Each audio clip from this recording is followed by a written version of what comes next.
ചെയ്ത് അവബോധമുണ്ടാക്കി മുന്നോട്ട് പോകണമെന്നുള്ള മഹത്തായ ലക്ഷ്യത്തോടുകൂടി രൂപീകരിക്കപ്പെട്ട ഒരു സംഘടന. PG ആഗ്രഹിച്ചതുപോലെ ആ സംഘടന ഇപ്പോഴും സജീവമായി അദ്ദേഹത്തിന് ശേഷം നിലനിൽക്കുന്നു എന്നുള്ളത് വലിയ ആശ്വാസകരമായ ഒരു കാര്യമാണ്. ഇവിടെ ജനാധിപത്യത്തിൻ്റെ ഇടങ്ങൾ എന്ന വിഷയത്തെ ആസ്പദമാക്കി കേരളത്തിൻ്റെ വിവിധ ഭാഗങ്ങളിൽ നിന്നുമുള്ള ആളുകൾ പങ്കെടുക്കുന്നു. ഒരു രാഷ്ട്രീയ ശില്പശാലയാണ് സംഘടിപ്പിക്കപ്പെട്ടിരിക്കുന്നത്. ഇവിടെ ചർച്ച ചെയ്യപ്പെടുന്ന വിഷയങ്ങളെ കുറിച്ച് ഇവിടെ ആമുഖമായി സൂചിപ്പിച്ചു. ആ വിഷയങ്ങൾ ഗൗരവകരമായി ചർച്ച ചെയ്യപ്പെടുക എന്നുള്ളതാണ് ഏറ്റവും പ്രധാനപ്പെട്ട കാര്യം. യഥാർത്ഥത്തിൽ ജനാധിപത്യം എന്ന് പറയുന്നത് ഡിസ്കോസ്, ഡിബേറ്റാണ്, സംവാദം, ആരോഗ്യകരമായ സംവാദം. നിരന്തരമായ സംവാദങ്ങളിലൂടെ വ്യത്യസ്തമായ അഭിപ്രായ പ്രകടനങ്ങളിലൂടെ അവസാനം ഒരു ഔട്ട്കം ഉണ്ടാകുന്നതാണ്. അതാണ് അതിൻ്റെ കൾമിനേഷൻ പോയിന്റ്. ഒരു ഔട്ട്കം, ഗുണപരമായ ഒരു ക്വാളിറ്റേറ്റീവ് ചേഞ്ച്, ഗുണപരമായ ഒരു മാറ്റത്തിന് ഉതകുന്ന തരത്തിലുള്ള ഒരു ഔട്ട്കം ആ ചർച്ചയിലൂടെ ഉണ്ടാകുക എന്നുള്ളത്. ഞാനിപ്പോൾ തിരിഞ്ഞു നോക്കുമ്പോൾ പണ്ട് ഞാൻ ഒട്ടും ജനാധിപത്യവാദിയായിരുന്നു. നമ്മൾ ആരും ജനാധിപത്യവാദികളല്ല. രാവിലെ വീട്ടിൽ നിന്ന് എഴുതിക്കുമ്പോൾ തന്നെ ഇരുമ്പലക്ക പോലുള്ള അഭിപ്രായവുമായി പുറത്തേക്ക് ആളുകളാണ് നമ്മൾ ഭൂരിപക്ഷം ആളുകൾ. പക്ഷെ പിന്നീടാണ് എനിക്ക് ബോധ്യപ്പെട്ടത്, നമ്മൾ 4 മനുഷ്യന്മാരുമായി ഈ വിഷയം നമ്മൾ സംസാരിക്കുന്നു. നമ്മൾ പറഞ്ഞ അഭിപ്രായത്തിൽ നിന്ന് വ്യത്യസ്തമായ ആംഗിളുകളിൽ വേറെ ആളുകൾ അവരുടെ അഭിപ്രായം പറയുമ്പോൾ നമ്മൾ സംസാരിച്ചാൽ നമ്മുടെ ഒരു കരട് രൂപത്തിൽ ഒരു വിഷയത്തെ സംബന്ധിച്ച് നമ്മൾ അവതരിപ്പിക്കുന്ന ഒരു കരട് രൂപത്തിൽ വ്യത്യസ്തമായ അഭിപ്രായങ്ങളും വീക്ഷണങ്ങളും വ്യത്യസ്ത ആംഗിളുകളിൽ നിന്ന് അതിന്റെ ഡീപും ചർച്ച ചെയ്യപ്പെടുന്നു. ഇപ്പോൾ ഞാൻ പൂർണ്ണമായി പിൻവലിച്ച് മറ്റുള്ളവരുടെ അഭിപ്രായങ്ങളിൽ നിന്ന് രൂപീകരിക്കപ്പെടുന്ന ഒരു പൊതു അഭിപ്രായത്തിൽ ഗുണപരമായ മാറ്റം നടക്കുന്ന ഒരു അഭിപ്രായത്തിലേക്ക് എത്താൻ. അതാണ് നമ്മുടെ ജനാധിപത്യ രീതിയിലേക്കുള്ള ചർച്ച എന്ന് പറയുന്നത്. അത് തന്നെയാണ് മറ്റുള്ളവരുടെ അഭിപ്രായങ്ങൾ കേൾക്കുകയും ആ അഭിപ്രായം ഈ നമ്മുടെ ലക്ഷ്യത്തിന് ഉതകുന്നതാണോ അല്ലെങ്കിൽ നമ്മുടെ സബ്ജക്റ്റ് നമ്മുടെ കണ്ടന്റിന് ഉതകുന്നതാണോ എന്ന നിരീക്ഷണമാണ് നമ്മൾ നടത്തേണ്ടത്. അല്ലാതെ നമ്മൾ കൊണ്ടുവന്ന കാര്യമാണ് ശരി, നമ്മൾ പഠിക്കുന്ന രണ്ടും മുമ്പുണ്ട് എന്ന് നമ്മൾ വാദിക്കുന്നതല്ല ശരി. അല്ലാതെ ജനാധിപത്യത്തിന്റെ ഭാഗമാണ് മറ്റുള്ളവരെ കേൾക്കുക, മറ്റുള്ളവരെ ശ്രമിക്കുക, അവരെന്താണ് പറയുന്നത് എന്ന് കേൾക്കുക, അതിനെ കണക്ട് ചെയ്യും, എന്നിട്ടൊരു പൊതു സ്വഭാവത്തിലെത്തുക. ഇപ്പോ രാഷ്ട്രീയ സംവാദം എന്ന് പറഞ്ഞാൽ ഇപ്പൊ പ്രതിപക്ഷത്തിലുള്ള ചോദ്യം അധികമായിട്ടുള്ള സമരം ചെയ്യണം. ഒരു മാസമായി സമരമാണ്. ഈ സമരം പോലെ സർക്കാരിന്റെ താഴെ വരുന്ന സമരം വേണം. സർക്കാരിന്റെ താഴെ വരുന്നത് അവർക്ക് 5 കൊല്ലത്തേക്കുള്ള മാറ്റം ജനങ്ങളോടിരിക്കുകയാണ്. എന്ത് ജനാധിപത്യമാണ് സർക്കാരിന്റെ താഴെ നിൽക്കുന്നത്? ജനാധിപത്യത്തിന് ഇതന്നെയാണ് സർക്കാരിന്റെ താഴെ നിൽക്കാനുള്ള സമരം എന്ന് പറയുന്നത്. സർക്കാർ 5 കൊല്ലത്തെ മാറ്റം ജനങ്ങളോടിരിക്കുന്നു. 99 സീറ്റോടുകൂടിയാണ് അവർ അധികാരത്തിൽ വന്നിരിക്കുന്നത്. നമ്മൾ ജനങ്ങളുടെ മനസ്സിൽ സർക്കാരിന്റെ തെറ്റായ നടപടികൾ നമ്മൾ വിചാരണ ചെയ്യും. അതാണ് ജനാധിപത്യം. സർക്കാർ തെറ്റായ വഴികളിലൂടെ സഞ്ചരിക്കുമ്പോൾ, ജനങ്ങളുടെ ആഗ്രഹത്തിന് വിപരീതമായി സഞ്ചരിക്കുമ്പോൾ, ജനകീയ താല്പര്യത്തിന് വിരുദ്ധമായ നിലപാടുകൾ നമ്മൾ സർക്കാരിനെ വിമർശിക്കുകയും സർക്കാരിന്റെ ജനങ്ങളുടെ കോടതിയിൽ വിചാരണ ചെയ്യുകയും ചെയ്യണം. ഡിബേറ്റാണ്. ഞാൻ കണ്ടിട്ടുണ്ട് പണ്ട്, എനിക്ക് കൊതി തോന്നിയിട്ടുണ്ട്. പലമായി അമേരിക്കൻ പ്രസിഡന്റ് ഇലക്ഷൻ വരുമ്പോൾ അമേരിക്കൻ പ്രസിഡന്റ് സ്ഥാനാർത്ഥികൾ നിൽക്കുകയാണ്. രണ്ടുപേരും ജനങ്ങൾ വിചാരണ ചെയ്യുകയാണ്.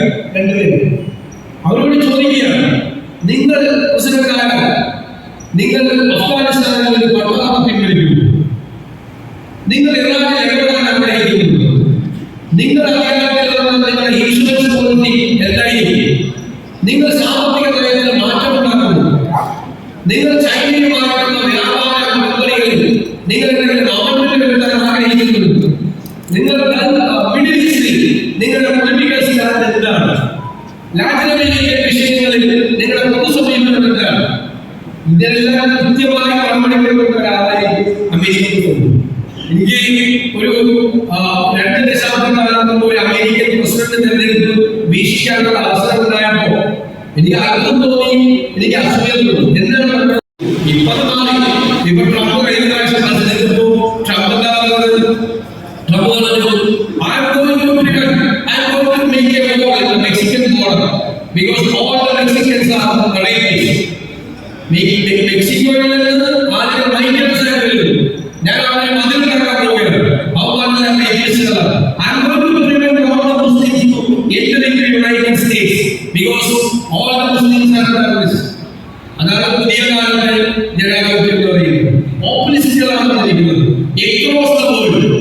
അത് അമേരിക്കയിലെ ട്രംപാകാം, ബ്രസീലിലെ നേതാക്കളാകാം, ഫിലിപ്പൈൻസിലെ നേതാക്കളാകാം, ടർക്കിയിലെ നേതാക്കളാകാം, ഇന്ത്യയിലെ നയതന്ത്രജ്ഞരാണ് പോപ്പുലിസ്റ്റ് നേതാക്കളാണ് അവർ അറിയപ്പെടുന്നത്. അവർ ജനകീയവാദികൾ എന്ന് പറയുന്നത് യഥാർത്ഥത്തിൽ ലോകത്തെ സംഭവിക്കുന്നില്ല. 20ാം നൂറ്റാണ്ടിന്റെ ആദ്യപകുതിയിലാണ് ലോകത്തിന്റെ വലിയ ദുരന്തങ്ങൾ ഉണ്ടായത്.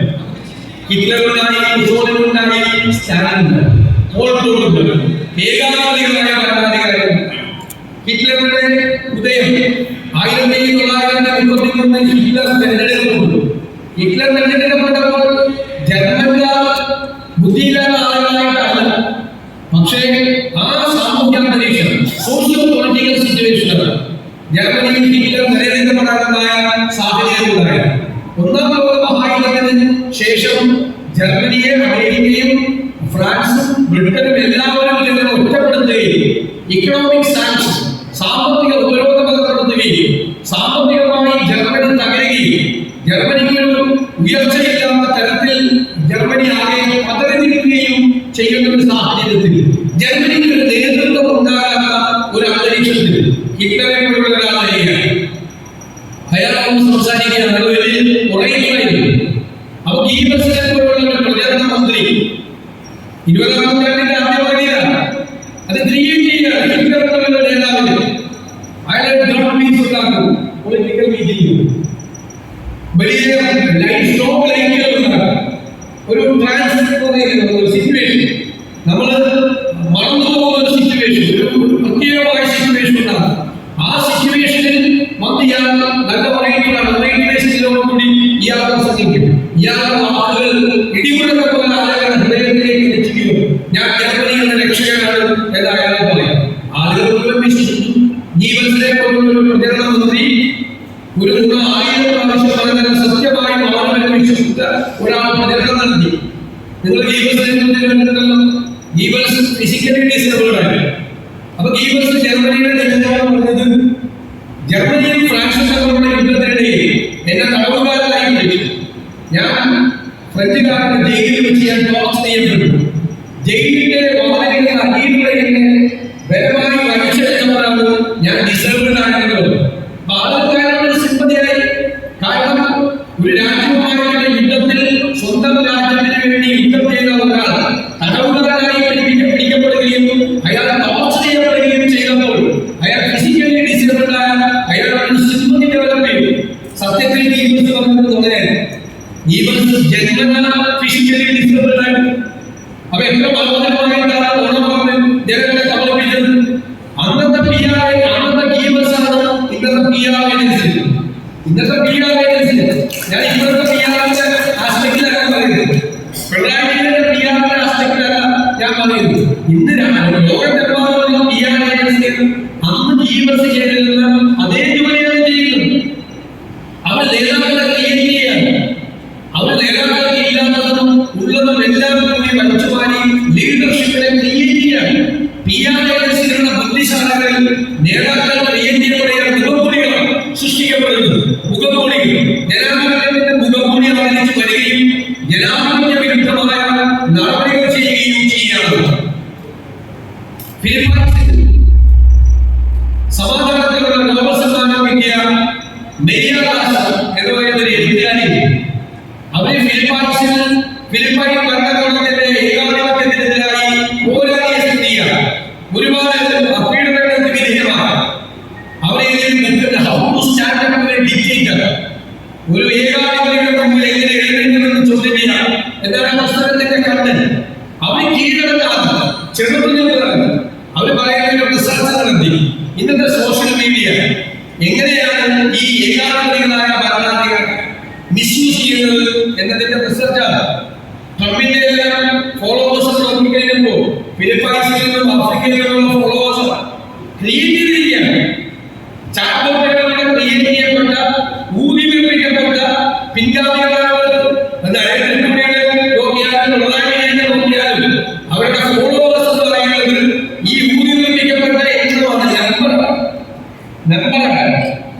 അത് ഇന്നത്തെ സോഷ്യൽ മീഡിയ അപ്പൊ നിങ്ങൾ മനസ്സിലാക്കിക്കോളാം. പ്രിന്റ് മീഡിയ ആയിരുന്നു, പിന്നെ സോഷ്യൽ മീഡിയ വന്നു, വിഷ്വൽ മീഡിയ വന്നു, പിന്നെ സോഷ്യൽ മീഡിയ വന്നു, ഡിജിറ്റലാണ്.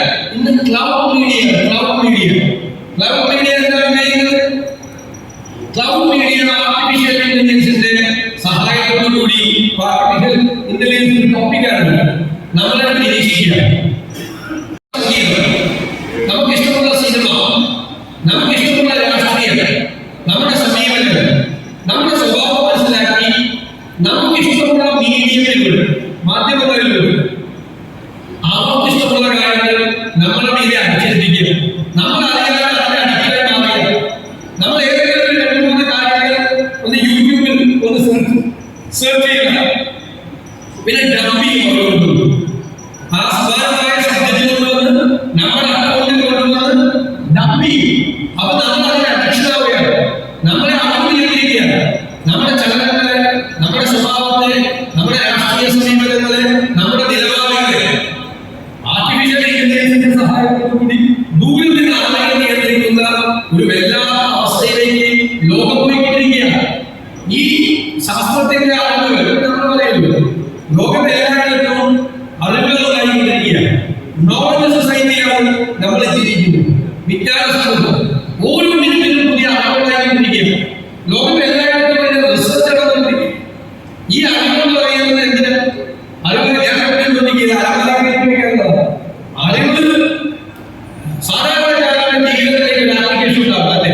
അവന്റെ ജീവിത നിലവാരം ഉയർത്താൻ, അവന്റെ സങ്കടങ്ങൾ മാറ്റാൻ കണ്ണീരൊപ്പം ഉപയോഗിക്കണം. അങ്ങനെയാണ് ഉപയോഗിക്കപ്പെടുന്നത്. പുതിയ അറിവുകൾ ഉണ്ടാകുമ്പോൾ അതിനെ 2 തരത്തിൽ കണ്ടുപിടിക്കപ്പെട്ടു. നല്ല കാര്യമാണോ ചെയ്തത് മനുഷ്യൻ? നല്ല കാര്യങ്ങൾ ചെയ്തതിനേക്കാൾ ന്യൂക്ലിയർ ബോംബിനാണ് ആളുകളെ തകർക്കാൻ അത് ശ്രമിച്ചത്. അതുപോലെയാണ് ആർട്ടിഫിഷ്യൽ ഇന്റലിജൻസ് വരുന്നത്. ആർട്ടിഫിഷ്യൽ ഇന്റലിജൻസിന്റെ ഗുണഫലങ്ങളല്ല നോക്കുന്നത്, അതിനെ എങ്ങനെ മിസ്യൂസ് ചെയ്യാം എന്നതാണ് ഇപ്പോൾ തന്നെ പരീക്ഷിക്കപ്പെടുന്ന കാര്യം. ആർട്ടിഫിഷ്യൽ ഇന്റലിജൻസിനെ കുറിച്ച് പറയുന്നത് ഈ ഡെക്കേഡിന്റെ അവസാനം അത് ഹ്യൂമൻ ഇന്റലിജൻസിന്റെ ഒപ്പം 2030 അടുത്ത ഡെക്കേഡിന്റെ അവസാനം, ദശകത്തിന്റെ അവസാനം വരുമ്പോൾ പറയുന്നത് ഹ്യൂമൻ ഇന്റലിജൻസിനെ മറികടക്കുന്നത് ആദ്യപരമായ ലോകത്തിൽ മനുഷ്യന്റെ ക്രിയേഷൻ, മനുഷ്യൻ സൃഷ്ടിച്ച ഒന്ന് മനുഷ്യന്റെ ബുദ്ധിശക്തിക്ക് അപ്പുറം പോകാൻ പോകുന്ന ആദ്യത്തെ ക്രിയേഷനാണ്. മനസ്സിലായേ? അതിന് അപകടം എന്ന് പറയുന്നത് 2040 ആകുമ്പോൾ മനുഷ്യന്റെ ബ്രെയിനുമായി ഇതിനെ കണക്ടിവിറ്റി ഉണ്ടാകും. ആർട്ടിഫിഷ്യൽ ഇന്റലിജൻസ് നമ്മുടെ ഹ്യൂമൻ ഇന്റലിജൻസിനെ 1 ദശലക്ഷം ഫോൾഡ് 1 മില്യൺ ഫോൾഡ് ഇൻക്രീസ് ചെയ്യാറുണ്ട്. ഇപ്പൊ തന്നെ കൊടുക്കുന്ന ബുദ്ധിയാണ് നമ്മൾ. അത് 1 മില്യൺ ഫോൾഡ് ഇൻക്രീസ് ചെയ്താൽ ഈ ലോകത്തെ എന്തെങ്കിലും സംഭവിക്കാൻ പോകുന്നത് മനസ്സിലായി? മനുഷ്യന്റെ ക്രിയേഷൻ അത് മത്തി കടാരക്ക് ബുദ്ധിയിലുണ്ട്. കടാരക്ക് ബുദ്ധിയുണ്ട്. കടാരം നമ്മൾ വിചാരിച്ചാലേ, നമ്മുടെ ബുദ്ധി വിചാരിച്ചാലേ കടാരമുള്ള തോക്ക് വലിയ സംഭവം. തോക്കിന് ഒറ്റയ്ക്ക് ബുദ്ധിയുണ്ടോ? ഒറ്റയ്ക്ക് ബുദ്ധിയില്ല. തോക്കിന്റെ കാഞ്ചി നമ്മുടെ ബുദ്ധിശക്തി കൊണ്ട്, നമ്മുടെ ഹ്യൂമൻ ഇന്റലിജൻസ് കൊണ്ട് കാഞ്ചി വലിക്കുമ്പോഴും തോക്ക് അപകടകാരിയാകും. അല്ലെങ്കിൽ തോക്ക് പാവമാണ്, കടാരം പാവമാണ്. ബോംബ് നമ്മൾ കൊണ്ട് എവിടെയെങ്കിലും ഇട്ടാലും കുഴപ്പമില്ല. ഇല്ലെങ്കിൽ ബോംബ് ഓർഡർ ചെയ്യുന്ന ബോംബിനെ കൊണ്ട് എന്തെങ്കിലും ശല്യമുള്ള ബോംബിന് ബുദ്ധിയൊന്നുമില്ല. പക്ഷേ ആർട്ടിഫിഷ്യൽ ഇന്റലിജൻസ് എന്ന് പറയുന്നത് നമ്മളെക്കാൾ ബുദ്ധിയുള്ളവരാണ്. പണ്ട് പഴയ സിനിമയിൽ കാണുന്നത് അത് എക്സ്ട്രാക്ട് ചെയ്തതാണ്. റോബോട്ടുകൾ പോലെ ചെയ്യും. ആ കാലഘട്ടത്തിലാണ് നമ്മൾ പോകുന്നത്. മനുഷ്യന്റെ അറിവുകൾ പോകുന്നത് ആ കാലഘട്ടത്തിലേക്കാണ്. അപ്പോൾ ജനാധിപത്യം എല്ലാ കാലഘട്ടത്തിലും ഇന്ത്യ മീഡിയ കാലത്തും വിശ്വ മീഡിയ കാലത്തും ഒരു അപകടം ജനാധിപത്യത്തിലുണ്ട്. ഞാൻ പറഞ്ഞുള്ള പോയിന്റ് 20-ാം നൂറ്റാണ്ടിന്റെ ആദ്യ പകുതിയിൽ ലോകത്ത് സംഭവിച്ച ഈ ദുരന്തങ്ങൾ ഹിറ്റ്ലറും മുസ്ലിനെയും സ്റ്റാലിൻ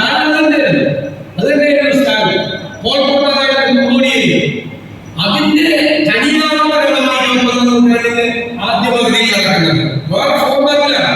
നമ്മുടെ ഗെയിംസല്ല, ജനാധിപത്യ വിരുദ്ധതയോ അല്ല പറയുന്നത്, പോപ്പുലിസ്റ്റ് ആണെന്നാണ് പറയുന്നത്. പക്ഷെ വംശഹത്യകളുണ്ട്, എതിരാളികളെ അടിച്ചതുകളുണ്ട്, ആളുകളെ സൈലൈൻ ചെയ്യലുണ്ട്. റഷ്യയിൽ പ്രതിപക്ഷ നേതാവിനെ ജയിലിൽ വെച്ചാണ് കൊണ്ടുപോകുന്നത്.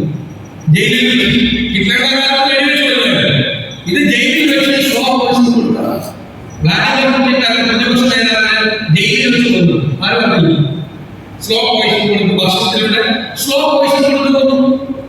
ആദിവാസികളുടെ ഇടയിൽ പ്രവർത്തിച്ചിരുന്ന ഫാദർ സ്റ്റാൻസ്വാമി ജയിലിൽ കൊണ്ടേക്ക് എന്റെ കാര്യം ചെയ്യുക. ആദിവാസികളുടെ ഇടയിൽ പ്രവർത്തിച്ചു. അപ്പോൾ ഒരു കേസ് ഉണ്ടാക്കി അദ്ദേഹത്തിന്റെ ജീവിതത്തിൽ ഒരിക്കലും മതപരമായി നടത്തിയിട്ടില്ല. ചെയ്തത് അദ്ദേഹത്തിന് പാർക്കിൻസൺ ഡിസീസ് ആയിരുന്നു. വാർദ്ധക്യം കൊണ്ട് പാർക്കിൻസൺ ഡിസീസ് ബാധിച്ച് ഒരു ഗ്ലാസ് വെള്ളം 2 കൈകളും കൊണ്ട് ചേർന്ന് കുടിക്കാൻ പറ്റില്ല. ഒരു സ്ട്രോ ജോലി കൊടുത്തില്ല ജയിലധികാരികൾ. ജയിലിൽ കിടന്ന് മരിച്ചു എന്ന് തോന്നുന്നു. അപ്പൊ വ്ളാഡിമിർ പ്രതിപക്ഷ നേതാവിനെ ജയിലിൽ വെച്ച് വിഷപ്പെടുത്തു പോകുമെങ്കിൽ ഇന്ത്യയിലെ ഏകാധിപതികൾ സ്റ്റാൻസ്വാമിയെ ജയിലിലിട്ടാണ്. നിങ്ങൾ കണ്ടുകാണും സാമ്യം പറയാറുണ്ട്, അന്ന് പറയും ഈ എല്ലാ കാലത്തും എല്ലാ ഗവൺമെന്റുകൾക്കെതിരായിട്ടും രാജാക്കന്മാർക്കെതിരായിട്ടും പ്രതിഷേധം ഉണ്ടാകും. ഭരണകൂടങ്ങൾക്കെതിരായി ജനങ്ങൾ ആളുകൾ പ്രതീക്ഷയ്ക്കൊട്ട് ഭരണകൂടങ്ങൾ വളരാതിരിക്കുമ്പോൾ അതിനെതിരായി പ്രതിഷേധം ഉണ്ടാകും. ആന്റി ഇൻകംബൻസി എന്ന് പറയുന്നത് അതാണ് ഓൾട്ടർനേറ്റീവ് ഗവൺമെന്റുകൾ ഉണ്ടാകാനുള്ള കാരണങ്ങൾ. ഹിറ്റ്ലർ ഒരു പൊതുശത്രുവിനെ സൃഷ്ടിച്ചു. ജൂതന്മാരെ എന്നിട്ട് പറഞ്ഞു അവര് നമ്മുടെ ശത്രുക്കളാണ്, അവരെ നമ്മുടെ രാജ്യം ഇല്ലാതാക്കും, നമ്മളെ തകർക്കും, അവരെ ഇല്ലാതാക്കും. അപ്പൊ എല്ലാ ചെറുപ്പക്കാരുടെയും പൊതുശത്രുവായി ആരാണ്? ജൂതന്മാരാണ്. അപ്പൊ എല്ലാവരുടെയും ശത്രുത ഒരു പ്രത്യേക വിഭാഗത്തിന്റെ മീതെ കേന്ദ്രീകരിക്കപ്പെട്ടു. അപ്പൊ ഗവൺമെന്റിന് ഇഷ്ടപ്പെട്ടു, ഗവൺമെന്റ് വീക്ക്നെസ്സാണ്, ഇതിനെ സഹായിക്കുകയും പൊതുശത്രുവിനെ ഇല്ലാതാക്കാൻ ഗവൺമെന്റിന്റെ ഏജൻസികൾ മുഴുവൻ സഹായിക്കുകയാണ് ഇവരെ. അപ്പൊ ഗവൺമെന്റിനുള്ള എതിർപ്പുമാണ് എല്ലാ എതിർപ്പുകളും ഒരു സ്ഥലത്ത് കേന്ദ്രീകരിക്കപ്പെട്ടു. ഇന്ത്യയിൽ നോക്കൂ, നിങ്ങൾ 21-ാം നൂറ്റാണ്ടിന്റെ മൈനോറിറ്റിയാണ് ആദ്യം മുസ്ലിമായാലും ഇപ്പൊ ക്രിസ്ത്യാനിയായി പൊതുശത്രു അപകടകാരികളാണ്. അവര് രാജ്യത്തെ ഇല്ലാതാക്കുക, അവര് ഭീകരവാദക്കാരാണ്, അവര് രാജ്യത്തിന്റെ സമാധാനം ഇല്ലാതാക്കുക, അവർക്കെതിരായി അവര് മതപരമായ വിശ്വാസം വ്യത്യസ്തമായ വിശ്വാസമുണ്ട്. റിലീജിയന്റെ ആഗ്രഹമാണ് സങ്കീർണമായ സൊസൈറ്റി. റിലീജിയന്റെ ആഗ്രഹമാണ് മ്യാൻമാർ റോഹിംഗ്യൻ മുസ്ലിംസിനെ ഓടിച്ചു. ശ്രീലങ്കയിൽ തമിഴന്മാർക്കെതിരായി തമിഴ് വർഷങ്ങൾക്കെതിരായിട്ടുള്ള പോരാട്ടം എല്ലാവരും നടക്കുകയാണ്. റുവാണ്ടയിൽ സംഘർഷമുണ്ടായപ്പോൾ ഒരു വിഭാഗക്കാരാണ് ക്രിസ്ത്യൻ, അവരെ മുഴുവൻ ഒറ്റപ്പെടുത്തി. അപ്പൊ വംശീയ ഹത്യകളുണ്ടാകുമ്പോൾ ഏകാധിപത്യത്തിലെ ആളുകളുടെ റിലീജിയനെയും വംശീയ പ്രശ്നങ്ങളെയും അവരെ ആയുധങ്ങളായി ഉപയോഗിക്കുകയാണ്. ഇൻഫർമേഷൻ, അറിവ്, വിവരങ്ങൾ, ഇതെല്ലാം അവർ ആയുധങ്ങളായി ഉപയോഗിക്കുകയാണ്. അതാണ് ജനാധിപത്യ വിരുദ്ധത എന്ന് പറയുന്നത്. ഒരു പക്ഷേ 20-ാം നൂറ്റാണ്ടിന്റെ ആദ്യ പകുതിയേക്കാൾ കൂടുതലാണ്. 21-ാം നൂറ്റാണ്ടിന്റെ ആദ്യ പകുതി ലോകത്തെ എല്ലായിടങ്ങളിലും അതിനെതിരായി ശബ്ദപ്പെടുന്നത് ജയിലുകളിലാണ്, എഴുത്തുകാരികളിലാണ്, എല്ലായിടത്തും ആളുകൾ അടിച്ചമർത്തപ്പെടുകയാണ്. ഫ്രീ ആയിട്ട് ഇലക്ഷൻ നടക്കുന്നില്ല. ഇലക്ഷൻ മാനിപ്പുലേറ്റ് ചെയ്യാണ്. അത് EVM മാനിപ്പുലേറ്റ് ചെയ്യാനോ അല്ല, പലതരത്തിൽ മാനിപ്പുലേറ്റ് ചെയ്യാണ്. ഇലക്ഷൻ മാനിപ്പുലേറ്റ് ചെയ്യാണ്. അവർക്ക് ഇഷ്ടമുള്ള ആളുകളെ വെച്ചുകൊണ്ട് ഇലക്ഷൻ നടത്തിയാണ്. ഫ്രീ ആയിട്ട് ഇലക്ഷൻ നടക്കുന്നില്ല. ഈ ഫ്രീ ആയിട്ട് ഇലക്ഷനൊക്കെയല്ലേ ജനാധിപത്യത്തിന്റെ ഏറ്റവും വലിയ പ്രാധാന്യം. ലെജിസ്ലേച്ചറിൽ ചർച്ചകൾ നടക്കുന്നില്ല, ഡിബേറ്റ് ഉണ്ടാവുന്നില്ല, ഡിസ്കോഴ്സ് ഉണ്ടാവുന്നില്ല. ഏകാധിപത്യങ്ങളാൽ അടിച്ചേൽപ്പിക്കപ്പെടുന്ന ആശയങ്ങൾ അവരെ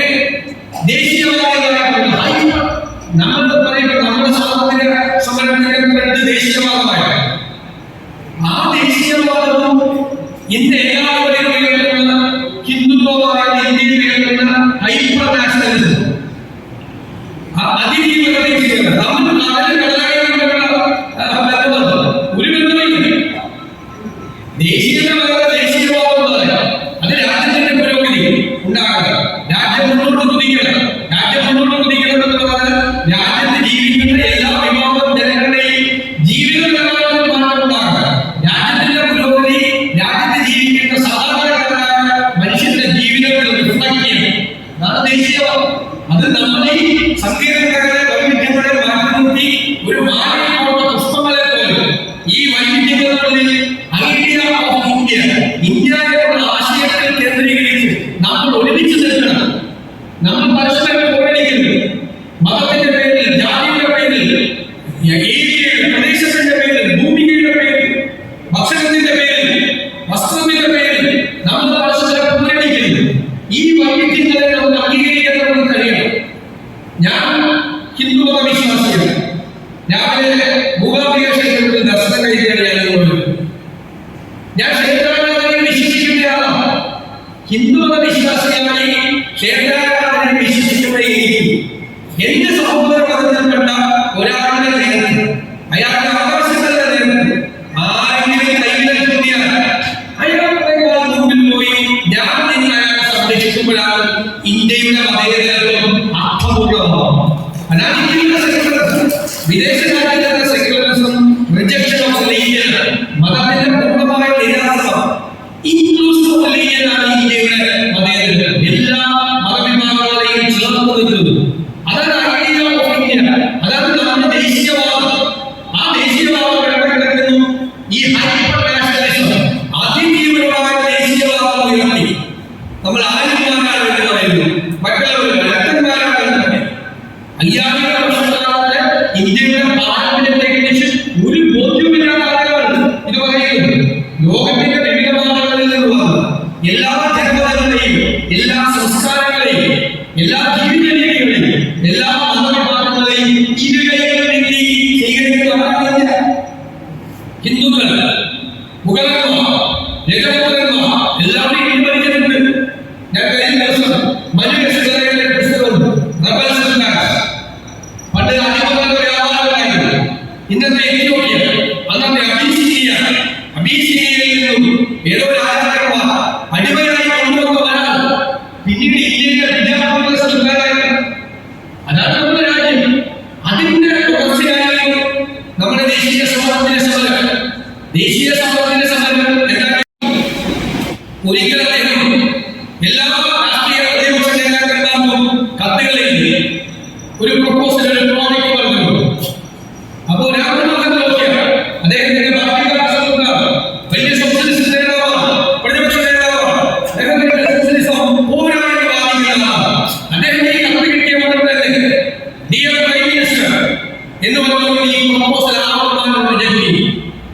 അപ്പൊ നെഹ്റു രാമനാഥൻ ലോഹിക്ക് പകരം എഴുതിയ കത്ത് നിങ്ങൾ അറിയണം. Dear Lohiji, rejection of my proposals has not paid me, but it paid me alone that you called me dear Prime Minister. I am your old jumper. വെച്ചാൽ എന്റെ ഈ പ്രൊപ്പോസൽ നിരസിച്ചതല്ല എന്നെ വിഷമിപ്പിച്ചത്. താങ്കൾ എന്നെ പ്രിയ പ്രധാനമന്ത്രി എന്ന് പറഞ്ഞ് അഭിസംബോധന ചെയ്തതാണ് എന്നെ വിഷമിപ്പിച്ചത്. ഞാൻ നിന്റെ പഴയ ജവാബാണ് എന്നാണ് വളരെ അർത്ഥം. ഒരു പ്രതിപക്ഷ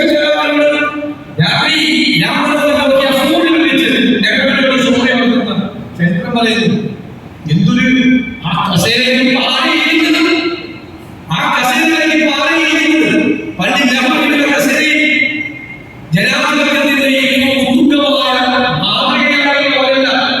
അവർ ഈ രാജ്യത്തെ ജനങ്ങളുടെ പുരോഗതിക്ക് വേണ്ടി, മാറ്റത്തിന് വേണ്ടി നിലകൊള്ളുമ്പോൾ തന്നെ ഒന്നും അടിച്ചേൽപ്പിക്കാതെ എല്ലാം ജനകീയ പങ്കാളിത്തത്തോടുകൂടി സൃഷ്ടിച്ചെടുക്കാൻ കഴിയും.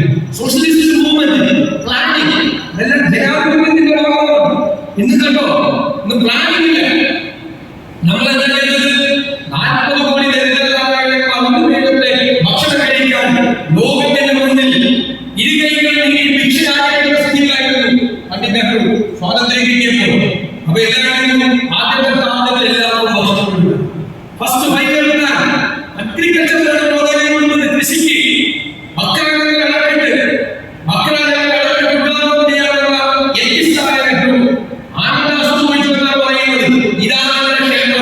ഇതാണ് ദൈവം നമുക്ക് കാരണം അദ്ദേഹത്തിന് അറിയാമായിരുന്നു ഇന്ത്യയിലെ തീറ്റിക്കൊണ്ടുന്ന പഞ്ചാബിലെയും ഹരിയാനയിലെയും പാടശേഖരങ്ങളിൽ വെള്ളമെത്തിക്കാൻ കഴിഞ്ഞാൽ നമുക്ക് ഉണ്ടാക്കാം. ആ വെള്ളമെത്തിക്കാൻ കഴിയുന്ന ഇന്ത്യയുടെ വികസനത്തിന്റെ ടേണിംഗ് പോയിന്റാണ് ഭക്ഷ്യാലയങ്ങൾ എന്ന വലിയ മനസ്സിലാക്കിയിട്ടാണ് കണ്ണീര് വിരിയത്. അവരുടെ പാരമ്പര്യമാണ് നമുക്ക്. അതാണ് ജനാധിപത്യത്തിന്റെ പാരമ്പര്യം. ഇന്ന് പ്ലാനിങ്ങില്ല, ഇന്ന് പ്ലാനിങ് വിശദീകരിച്ചു. അവിടെ ഇവിടെ പ്ലാനിങ്ങില്ല. അവരുടെ പരിഗണനകളെ സഞ്ചരിക്കാൻ നോക്കുന്നു. പ്ലാനിങ്ങിന്റെ പ്രത്യേകത പ്ലാനിങ് 1000 കോടി രൂപ 100 കോടി രൂപ പട്ടികജാതിക്കാർക്ക് മാറ്റി, 20 കോടി രൂപ 2% പട്ടികവർഗക്കാർക്ക് മാറ്റിവെക്കും. പിന്നോക്കക്കാർ, സ്ത്രീകൾക്ക്, പാവപ്പെട്ടവർ, സാമ്പത്തികമായി പിന്നോക്കം നിൽക്കുന്നവർ, ഭൂമിശാസ്ത്രപരമായി പിന്നോക്കം നിൽക്കുന്ന സ്ഥലങ്ങളിൽ എല്ലാവർക്കും പ്രയോജനം ഉണ്ടായിരുന്നു, മുൻഗണന ഉണ്ടായിരുന്നു. ആ പ്രയോജനത്തിന്റെ അടിസ്ഥാനത്തിലാണ് രാജ്യത്തിന്റെ വിഭവങ്ങൾ ഡിസ്ട്രിബ്യൂട്ട് ചെയ്തത്. രാജ്യത്തിന്റെ വിഭവങ്ങൾ റിസോഴ്സ്, അതാണ് സോഷ്യലിസ്റ്റ് അപ്രോച്ച് എന്ന് പറയുന്നത്. ഇക്വിറ്റബിൾ ഡിസ്ട്രിബ്യൂഷൻ ഓഫ് വെൽത്ത്, സമ്പത്തിന്റെ നീതിപൂർവമായ പുനർവിതരണം. അതാണ് നമ്മൾ ചെയ്തത്. അത് ജനാധിപത്യത്തിൽ നിന്ന് ജനാധിപത്യത്തിൽ നിന്ന് ആണ് സോഷ്യലിസ്റ്റ് കാഴ്ചപ്പാട് ഉണ്ടാകുന്നത്. ജനാധിപത്യ ഭോഗമാണ് സോഷ്യലിസ്റ്റ് കാഴ്ചപ്പാടിലേക്കും സമ്പത്തിന്റെ നീതിപൂർവമായ വിതരണത്തിലേക്കും പോകുന്നത്. നമ്മൾക്കൊരു വിമർശനമുണ്ട്. നഗരത്തിന്റെ കാഴ്ചപ്പാടിൽ നിന്ന് മാറി 91 കോൺഗ്രസ് ഗവൺമെന്റ് എന്നോട് ഞാൻ കേന്ദ്രീയ സർവകലാശാലയിൽ നഗരത്തിലേക്ക് പ്രഭാഷണം നടത്തുമ്പോൾ യൂറോപ്പിൽ നിന്നുള്ള പെൺകുട്ടി 18 വയസ്സുള്ള പെൺകുട്ടി 19 വയസ്സുള്ള പെൺകുട്ടി എന്റെ പ്രസംഗം കഴിഞ്ഞപ്പോൾ എന്നോട് ഇന്ററാക്ഷൻ ഇടയ്ക്ക് അതിമർമ്മകരമായ ചോദ്യം ചോദിച്ചു. എന്നോട് ചോദിച്ചു, താങ്കൾ നെഹ്റുവിയനാണ്, താങ്കൾ Congress party? I think so. നമ്മൾ അദ്ദേഹം എങ്കിൽ എന്തുകൊണ്ടാണ് നിങ്ങൾ 90s തുടക്കത്തിൽ നിങ്ങളുടെ ഗവൺമെന്റ് ഇന്ത്യ ഭരിക്കുമ്പോൾ നിങ്ങൾ നെഹ്റുവിയൻ സോഷ്യലിസത്തിൽ നിന്ന് മാറി പുതിയ ലിബറലിസത്തിലേക്ക് നിങ്ങൾ വന്നത്? അതിപ്രമുഖമായ ചോദ്യമാണ്. ഒരു പെൺകുട്ടിയാണ് ചോദിച്ചത്, 18-19 വയസ്സുണ്ട്. അവരാണ് മാറി മാറ്റങ്ങൾ ഉണ്ടാക്കിയ കാലാനുസൃതമായ മാറ്റങ്ങൾ ഉണ്ടാക്കി എന്ന് പറയുന്നത് ശരിയാണ്. ഞാനത് എഗ്രി ചെയ്യുന്നു. കാരണം ഇതെല്ലാം ഗ്ലോബൽ വില്ലേജായി മാറി, ഗ്ലോബൽ ഇക്കോണമിയും ആയി മാറി. We were forced to adopt new liberation policies. നമുക്ക് ഒറ്റയ്ക്കിരിക്കാൻ പറ്റില്ലല്ലോ, ഐസൊലേറ്റഡ് ആയിരിക്കാൻ പറ്റില്ല, ഗ്ലോബൽ വില്ലേജാണ്. പക്ഷെ നമ്മളെന്താ ചെയ്തത്? നമ്മൾ പുതിയ പോളിസിയുടെ അഡ്വാൻറ്റേജ്, അതായത് ലൈസൻസ് ഉണ്ടായിരുന്നു, ഒരുപാട് നിയന്ത്രണങ്ങൾ ഉണ്ടായിരുന്നു. ആ നിയന്ത്രണങ്ങൾ ആവശ്യമായ രംഗങ്ങൾ നമ്മൾ മാറ്റി. നമ്മൾ എന്ത് ചെയ്തു? We created wealth, we created jobs. ഇന്ത്യയിലെ എക്സൈസ് ഡ്യൂട്ടി 150% വർദ്ധിച്ചു, കസ്റ്റംസ് ഡ്യൂട്ടി കൂടി, ഇന്ത്യയുടെ ഖജനാവ് നിറഞ്ഞിട്ടുണ്ട്. ഇനിയാണ് ചോദ്യം, നമ്മുടെ വിഭവങ്ങളില്ലാതെ സോഷ്യലിസം പണ്ടുണ്ടാക്കാൻ എങ്ങനെയാണ് പാവപ്പെട്ടവരെ സഹായിക്കുന്നത്? ആ വിഭവങ്ങൾ ആ വിഭവങ്ങൾ നമ്മളത് എന്ത് ചെയ്തു? നമ്മൾ മഹാത്മാഗാന്ധി ഗ്രാമീണ ദേശീയ തൊഴിലുറപ്പ് പദ്ധതി ഉണ്ടാക്കി. ഇന്ത്യയിലെ ഗ്രാമങ്ങളിലെ സാധാരണക്കാരുടെ വീടുകളിൽ തീ കുടിക്കാൻ നമ്മളാ പറഞ്ഞു. നമ്മൾ നാഷണൽ റൂറൽ ഹെൽത്ത് സ്കീം ഉണ്ടാക്കി. ദേശീയ ഗ്രാമീണ ആരോഗ്യ ദൗത്യം ഇന്ത്യയിലെ ഗ്രാമങ്ങളിൽ ആശുപത്രികൾ ഉണ്ടായി. ഞങ്ങൾ റൈറ്റ് ടു എഡ്യൂക്കേഷൻ പോളിസി കൊണ്ടുവന്നു. വിദ്യാലയങ്ങളിലുള്ള വിദൂര ഗ്രാമങ്ങളിൽ വിദ്യാലയങ്ങളും അധ്യാപകരും. It was an example for redistribution, equitable redistribution of wealth. അപ്പോൾ ഞങ്ങൾ നെഹ്റുവിയൻ പോളിസിയിലേക്ക് തിരിച്ചു വന്നു എന്ന് പറഞ്ഞ് ഞാൻ ആലോചിച്ചു. അതിനെ നമ്മളത് ചെയ്തില്ലേ? നമ്മൾ പണം ഉണ്ടാക്കാതെ സോഷ്യലിസം ഉണ്ടാക്കാതെ. സോഷ്യലിസം എന്ന് പറയുന്നത് നമുക്ക് പണം ഉണ്ടാക്കി രാജ്യത്തിന്റെ വിഭവശേഷി വർദ്ധിപ്പിക്കും. ചൂഷണമില്ലാതെ വിഭവശേഷി വർദ്ധിപ്പിക്കും. ആ വിഭവശേഷി നമുക്ക് ഏറ്റവും സാധാരണക്കാരുടെ കൈകളിൽ എത്തിച്ചു കൊടുക്കാൻ കഴിയുമ്പോഴാണ് നമ്മൾ നെഹ്റുവിന്റെ സങ്കല്പങ്ങൾ അറിയിക്കുന്നു. ഞാൻ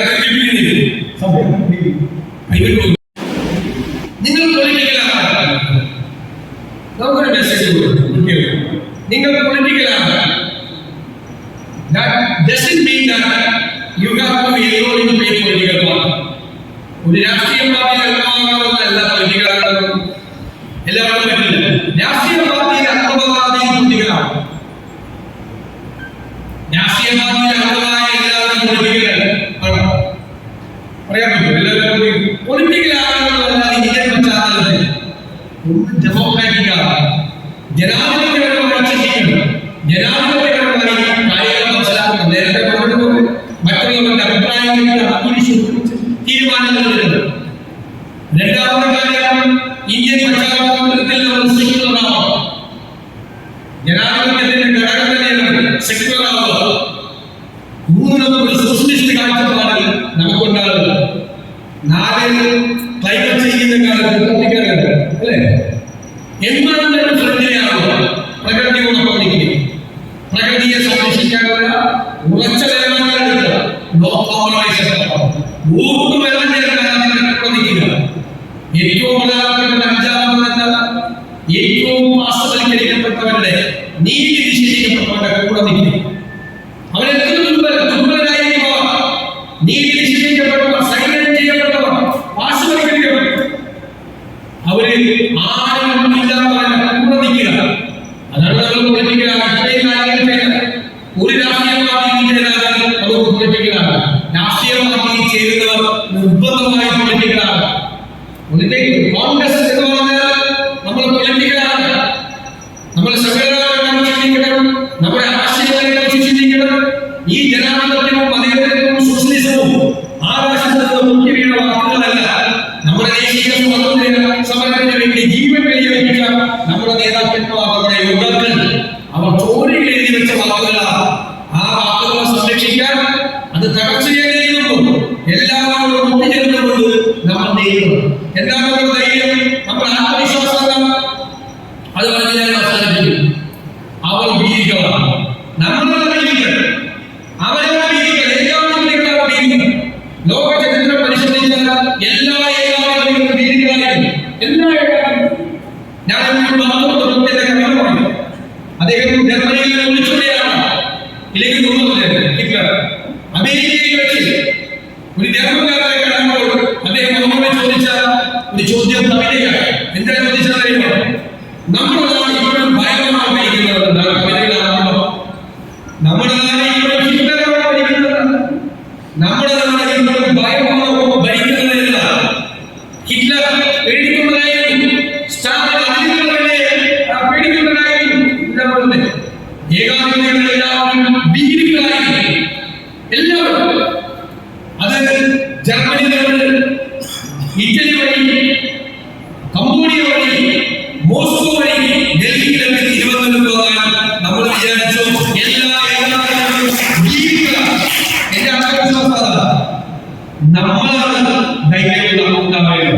അവര് ഭീതികളാണ്, നമുക്കാണ് ധൈര്യമുള്ളത്. നമ്മളെ ചെറുത്ത് തോൽപ്പിക്കാനായിട്ട് നമുക്ക് കഴിയില്ല. കാരണം നമ്മൾ നമ്മുടെ ഹൃദയത്തിൽ സൂക്ഷിക്കുന്ന ഈ ആശയങ്ങൾ നമ്മുടെ ചുമലുകളിൽ നൽകുന്ന ഒരു ഭാഗം ഉത്തരവാദിത്ത ബോധം, പൊളിറ്റിക്കൽ റെസ്പോൺസിബിലിറ്റി, ചരിത്രബോധം, അതെല്ലാം നമ്മളോട് പറയുന്നു. നമ്മളാണ് ചരിത്രത്തെ തോൽപ്പിക്കേണ്ടത്, ജനാധിപത്യത്തെ സംരക്ഷിക്കുന്നത്.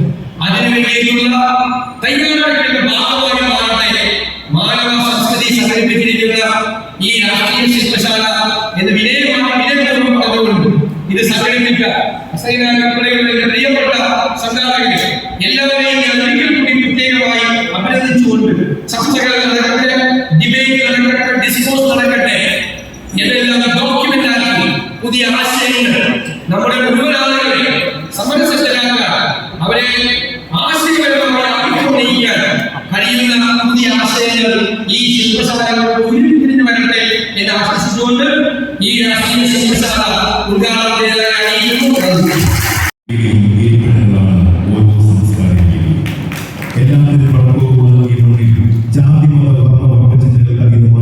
മാനവത്വം എന്ന ഒരു മതവും സാഹോദര്യം എന്ന ഒരു ജാതി കൊണ്ടുറപ്പിക്കാൻ കർമ്മപഥത്തിൽ ഒട്ടേറെ വ്യത്യസ്തങ്ങളായ പരിപാടികൾ ആദ്യമായി മാനവ സംസ്കൃതി, പുതിയ കാലം, പുതിയ